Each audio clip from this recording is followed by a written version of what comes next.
દેશના બંધારણના ઘડવૈયા ડોક્ટર બાબા સાહેબ આંબેડકરજીના 68મા મહાપરિનિર્વાણ દિવસ સુરતમાં ઉજવાયો।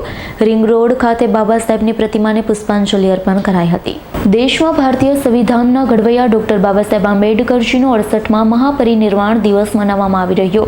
સુરત શહેરના રિંગ રોડ સ્થામાં બાબા સાહેબ આંબેડકરજીની પ્રતિમાને પુષ્પાંજલિ કરાઈ। દર વર્ષે દેશમાં ભારતીય બંધારણના ઘડવૈયા ભીમરાવ રામજી આંબેડકરજીની પુણ્યતિથિ નિમિત્તે 6 ડિસેમ્બરે મહાપરિનિર્વાણ દિવસ તરીકે ઉજવવામાં આવે છે।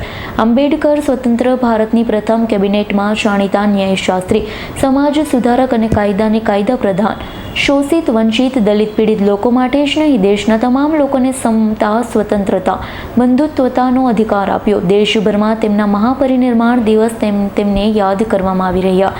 મહારાષ્ટ્રના મુંબઈના ચૈતન્ય ભૂમિ પર લાખોની સંખ્યામાં લોકો તેમને મહાન વંદના આપી રહ્યા।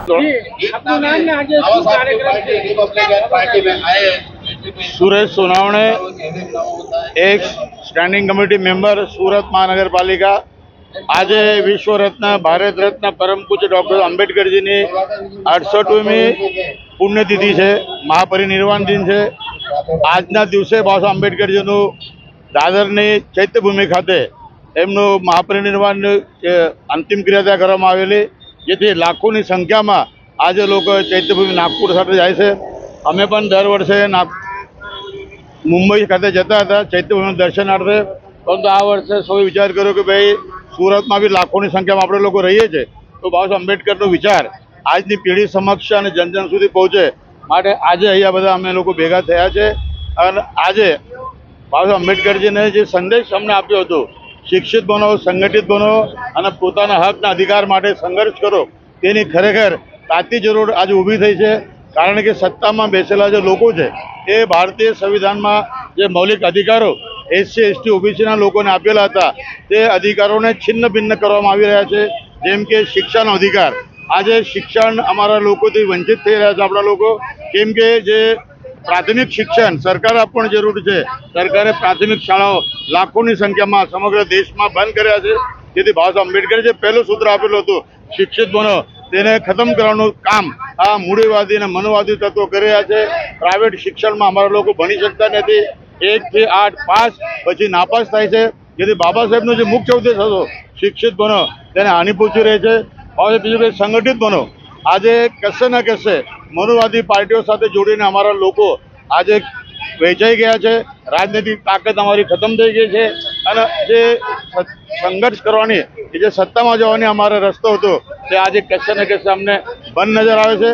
ત્યારે આજ સૌ યુવાનોને મારી વિનંતી છે કે રાજનૈતિક તાકાતને ઊભી કરવા માટે, રાજનૈતિક શક્તિને ઊભી કરવા માટે સૌએ પોતાના મતભેદ ભૂલીને એક મંચ પર આવવા જોઈએ, તેની તાતી જરૂર છે। માટે સુરત શહેરમાં એકતાવાદી આંબેડકર મિશન કામ કરી રહ્યું છે।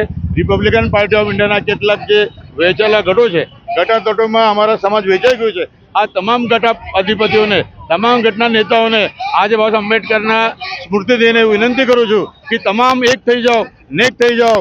એક होंगे तो सेफ होंगे तो आगे बढ़ेंगे, अपने अधिकार मिलेंगे। अन्यथा આવનારા દિવસ આપણા સમાજ માટે બહુ ખતરનાક છે। જે બાબા સાહેબ આંબેડકરે જે કલ્પના કરી હતી, જે સ્વપ્ન જોયું હતું, તેને આપણે ડિમોલિશ નહીં થવા જોઈએ અને એક થઈને આપણા હકના અધિકાર માટે લડવા જોઈએ। આ સૌને એ વિનંતી, એ જ બાબા આંબેડકરને સાચી શ્રદ્ધાંજલિ થશે। જય ભીમ, નવ બુદ્ધાય, જય ભારત, જય ગુજરાત। ધન્યવાદ।